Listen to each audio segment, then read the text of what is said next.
Hello, folks.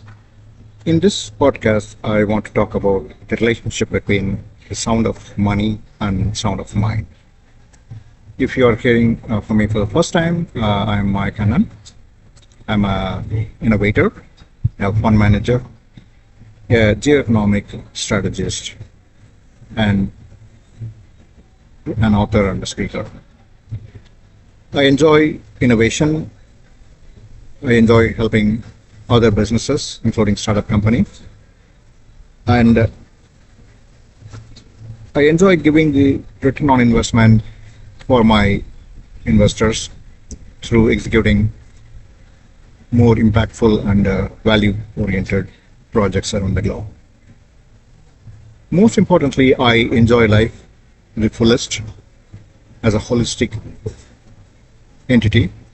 I don't differentiate between the life, success and failure as two different things. I train myself as a karma yogic, train myself to take everything as part of life, and that gave me qualification not only to be where I am right now, helping other people achieving their goals, but most importantly, more qualified to talk about money. By the way, I recently published a book called Myonomics, the geoeconomics of digitally transformed world. In the book, I dedicated a couple of chapters now talking a lot about the money and various avatars of money, the colors and characteristics of money, because that's the fundamental where most of the people make a mistake.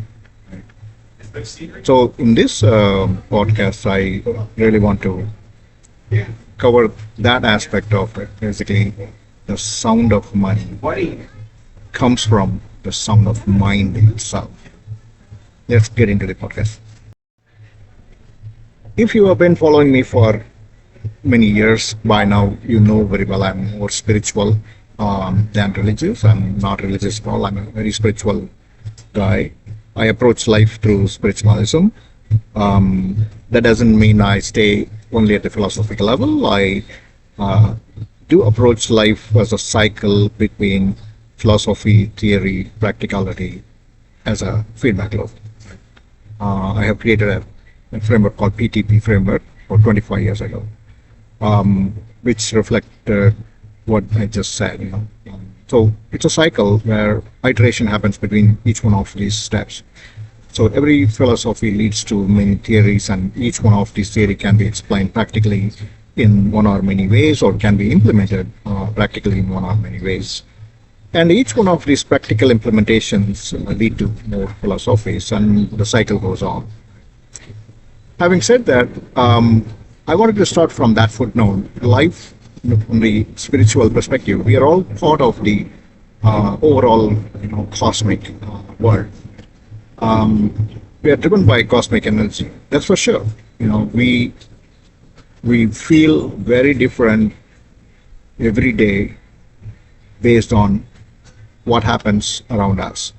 The place that you go, the climatic conditions that we be subject to that particular moment in the particular world, in a specific point of time in the world, changes our mood, right? To put it simply, we are all bipolar.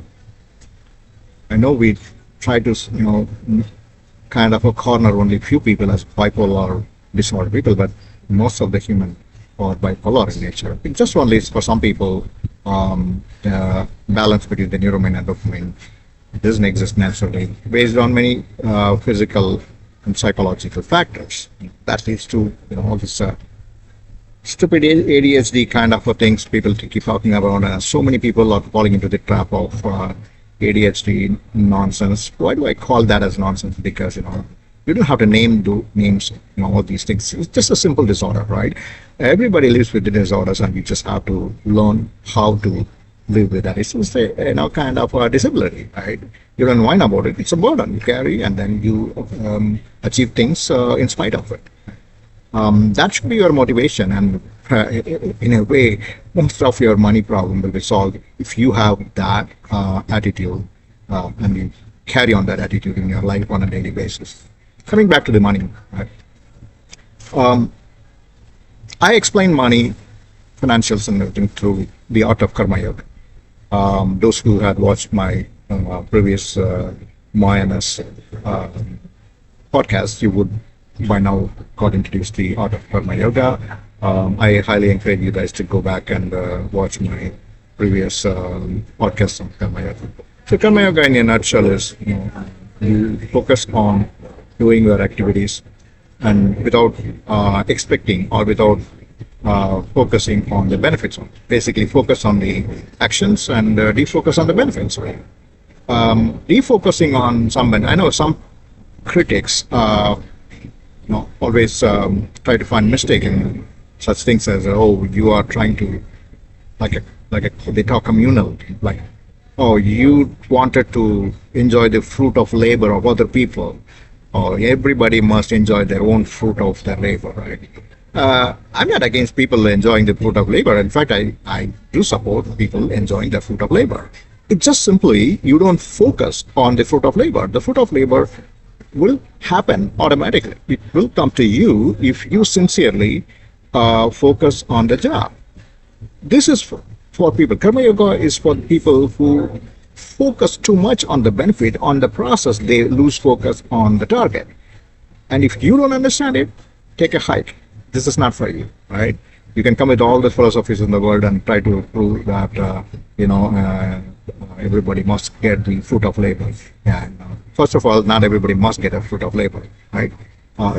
Human is stealing the fruit of labor from animals and birds and every other human, for thousands and thousands of years. So you can't simply come say that, oh, the world must behave this way. Everybody must get the fruit of their own labor, right? They are entitled to. They have a privilege to get the fruit of their labor, but it's not guaranteed at all. So, practicing karma yoga is the single most thing that will guarantee, you in terms of matching the sound of money with the sound of mind. So, the sound of mind is the foundation based on which you will get the quality money. You reach the money, the sound of money.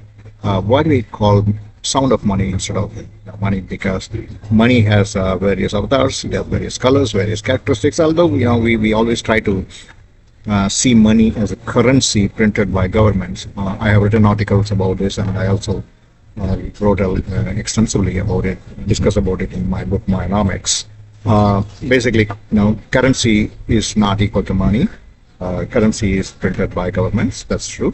But then currency is a derivative away from money.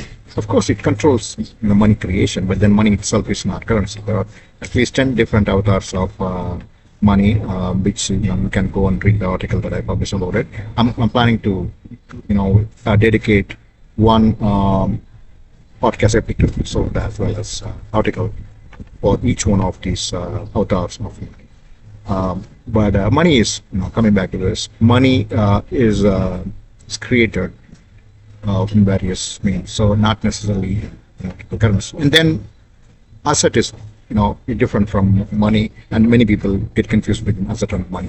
Money is not equal to asset as well, right? And in between these days, I promote digital assets like everybody else.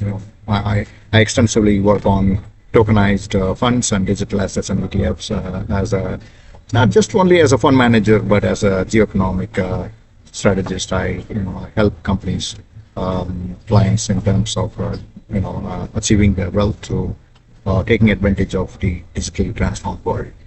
And if you read my book, My Economics, you will find an extensive guidelines and a strong foundation on how to be successful in the digitally transformed world.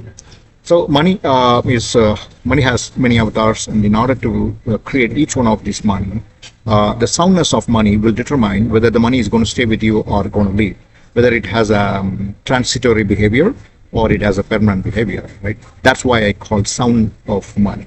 So based on again how it is been, how you determine this, based on how you achieve it and what are the means by which you achieve it, determines the soundness and the characteristics of the money as well.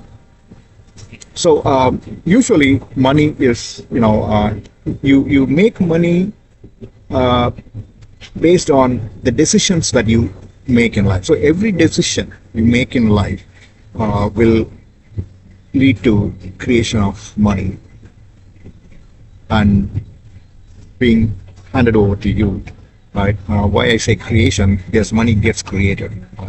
Money is not printed as the government prints currency. Money is a derivative that gets created, and based on the various activities that you do, various decisions that you make, various what do you call the karma actions that you undergo on a daily basis. Right? So these colors and characteristics of money are all hidden. So you may end up thinking that the money that you acquire is permanent, but you may quickly realize it's gone out of you. Right? So money has truly different colors. That's the most important thing that you need to understand before even proceeding further. Another major mistake people make is the money can create a kind of fog, the smoke screen around your stress. People talk about this all the time. Recently I saw a LinkedIn post. Somebody has written that, posted that, oh, money can reduce 97% of stress. That's bullshit. Because stress, money can never relieve the stress at all. It just can create a temporary fog around the stress, but stress, comes as a human, right? Money is not, it's created by human, right? It's not natural phenomenon. I written about this in the very first page of my book, Economics. Money is a human creation, and only human has to go through solving the money problem. So it's just not going to be working. Stress comes. Stress is given to you as a natural phenomenon, right? Money can lead to deprived money can lead to getting you into triggering you into stress, but then money itself cannot be the cure. That's where the art of karma yoga I mentioned about the money is about the decision making, right? You make money on the decision making process on a daily basis, and that decision making involves yes or no for every opportunity dangling in front of you, right? Success is defined. The best definition of success through given to me, luckily to me, by my mentor Zig Ziglar, and that very much embedded in my mind and always helped me in every problem that I face in life. So when opportunity meets preparation, that's where success comes, and that's where money is made. Right? Again, preparation. I know it's stressful. It's without seeing results, you have to continue to keep preparing. As a human, you always will be stressed too much that you need to see success quickly, right? I understand it, but then you need to resist, trying to see a fake kind of a success in life. Wait for a genuine success with good quality characteristics. That will lead to soundness of money that you apply. Right? So every decision that you make, the yes or no that you make, is going to make the difference. And another aspect of the soundness of money is you need to understand money is like energy. It just can never be in one state. It flows from one state to the other. Right? I say it has a transitory character. So you got to apply very clearly, right? In order to retain, it's in motion. It's a continuum, right? You really need to have the ability to go through this transformation together with your money. That's where why if you think deeply, you will understand it quickly. It's not a rocket science, right? If money is it's been one-time static thing, why people keep losing it, right? Based on a lot of aspects like market condition, the devaluation of currencies, and the trading, and natural disasters. All of these things feedback or contribute to your loss of money. That's where the soundness of money comes in. The more sound your money is, it will be resilient and it will be sustain all these disasters and keep its value very high. Um, Before getting into the soundness of mind, I wanted to give you one more aspect of soundness of money. Um, Most people make mistake while making money. Try to get into they try to own assets. The pride of ownership is one of the most important things that actually become an enemy for soundness of money. The pride of ownership should not drive acquiring an asset. Instead, you should be driven by the value, right, of holding the value. The value may not be native to the money itself. Value can be generated not necessarily inside the money or inside your asset. It could be a kind of a alienating force that acts on the asset. So you got to be very conscious and very cautious about the ownership. Not every ownership is going to lead you to have a positive characteristics of soundness of money. You own bad assets. You should know the difference between owning a good asset and a bad asset, right? Good investment versus bad investment. Most of the investors make mistakes. Even well-seasoned investors make this mistake of getting into investing in something which by falling in love with the asset, whether it is equity or a piece of the company or commodity or asset, including digital assets. And a lot of people falling in love with stupid assets like Bitcoin. I hate to say even that as an asset because it's not an asset. It's some kind of weird thing which is priced high. So such kind of a pride of ownership would lead always into failure and stress. So you need to be very careful and avoid the investments just based on the pride. The pride of owning things can destroy your balance sheet. Okay, let's get into the soundness of mind, which is the fundamental to gain the sound mind. Right? Number one is the sense of destiny and purpose in life. Being a karma yogic, I have developed over decades of practicing karma yoga as an art, science, as well as being a yoga practitioner. Thanks to my guru Krishnamani Iyer, I could able to conduct my life through purpose and destiny. I would love to transfer that value to anybody who is interested in taking it forward. But I do it in bits and pieces to people who would like to, who would really recognize that it exists. These days we are living in the world where people don't even recognize those things exist. So why, I burnt my fingers many times trying to get involved with helping people when they are not even recognizing, these things exist. But I take the liberty to this podcast. If you are an investor playing with money, right? The most important thing, whether you are a fund manager or investing by yourself or a family office executive or a CXO of a corporation, your entity, your people around you, your sources, they depend on your soundness of mind for your money or their money to be deployed into the right projects and right assets in terms of getting the return in multiple. So the soundness of mind is the basic, thing, a capital required in order to really get the return on investment for the sound mind. So the very first thing is the purpose, right? You have to conduct your life through purpose and destiny.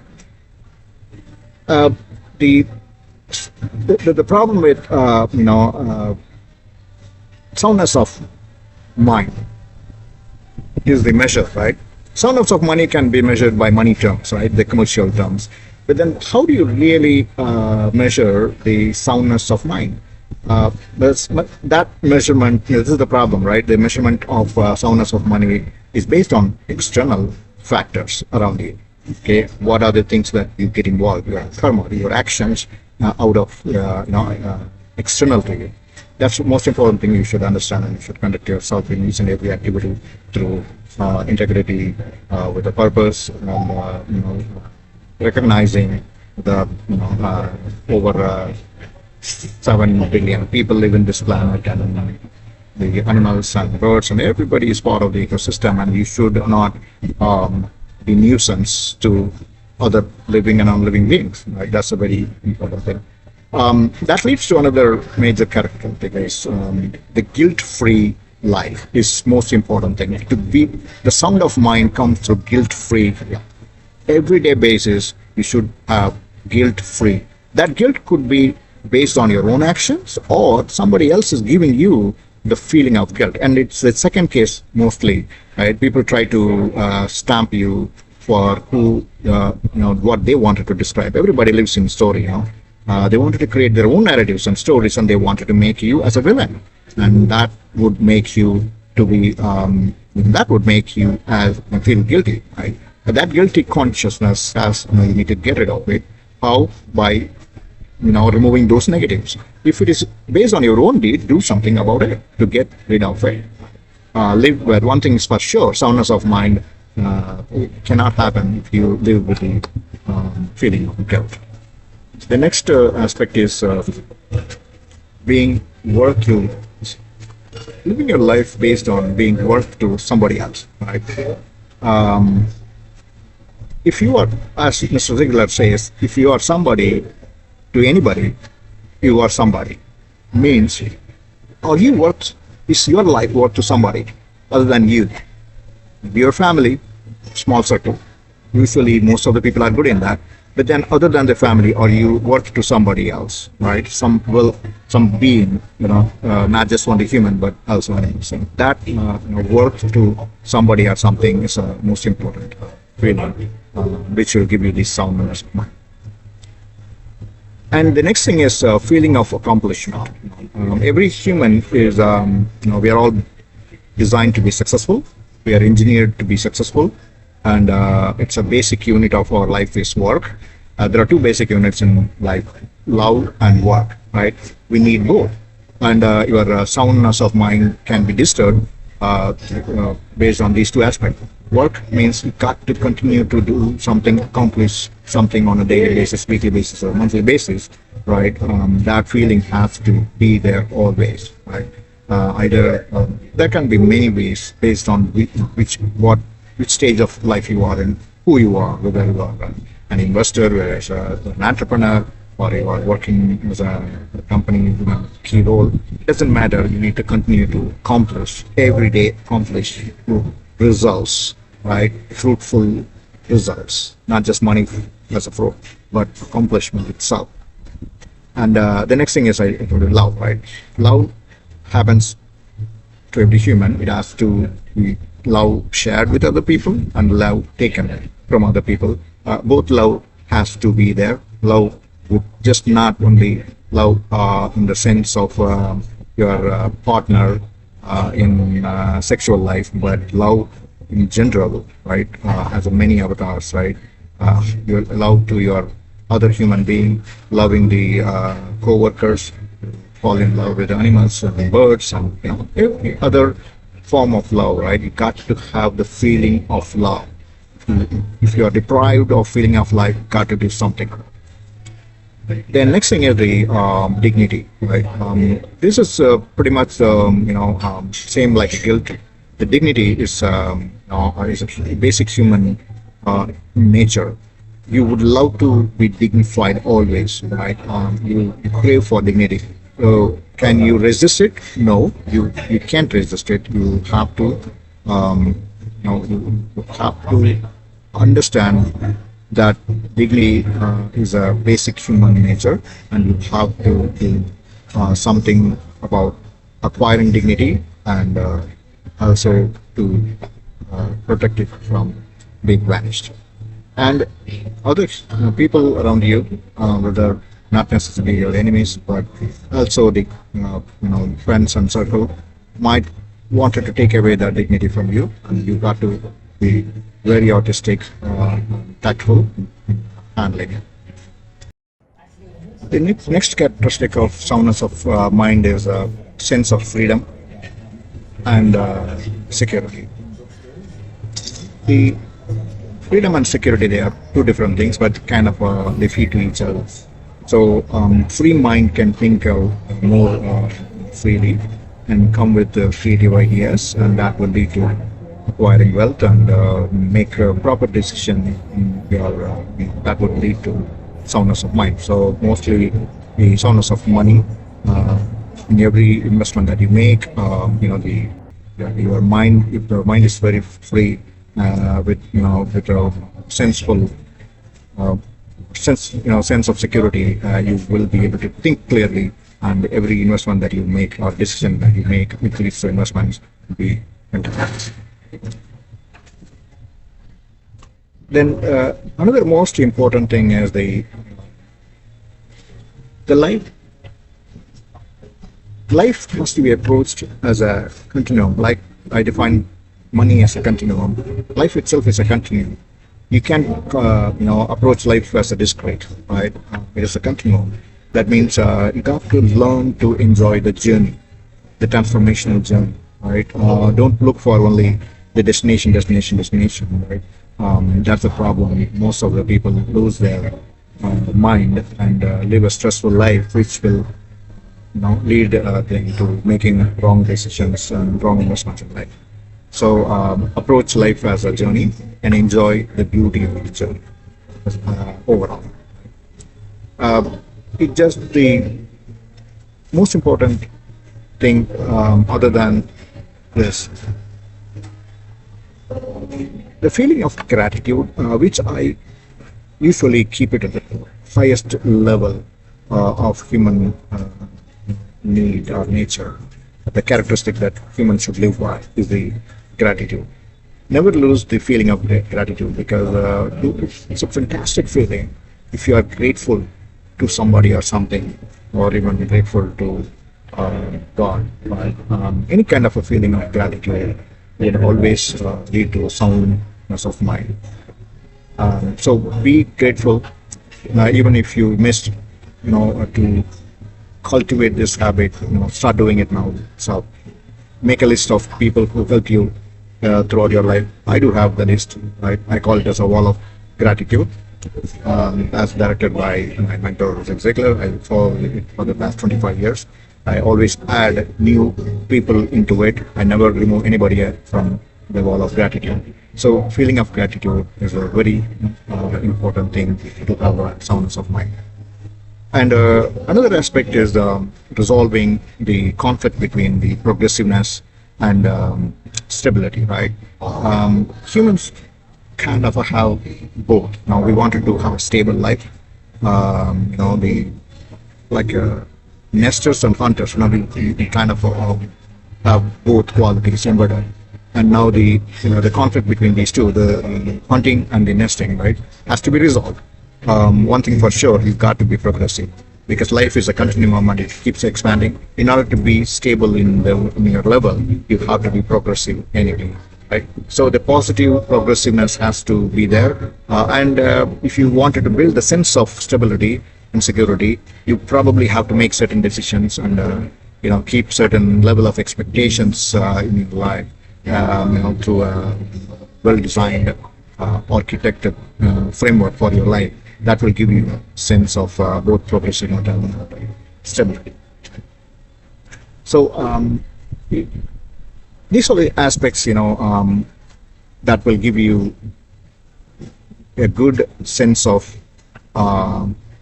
soundness of mind, right? So a sound mind will make sound decision, which will lead to sound result, right? So as I said, especially when it comes to making money, right? It's very, very important that to understand money is not a creation of God. It's a creation of human through its own ego. So you got to be very artistic in terms of handling money, right? And for that, as we saw in the last 34 minutes, soundness of mind is very, very crucial in order to make sound, money, and retain it. Thanks for watching this podcast. I would love to discuss more about each one of these things. And if you wanted to write to me, feel free to contact me at maya.kannan@mayakannan.com. I would love to reply to you. And we'll see in another podcast. Until then, have a nice day. Bye bye.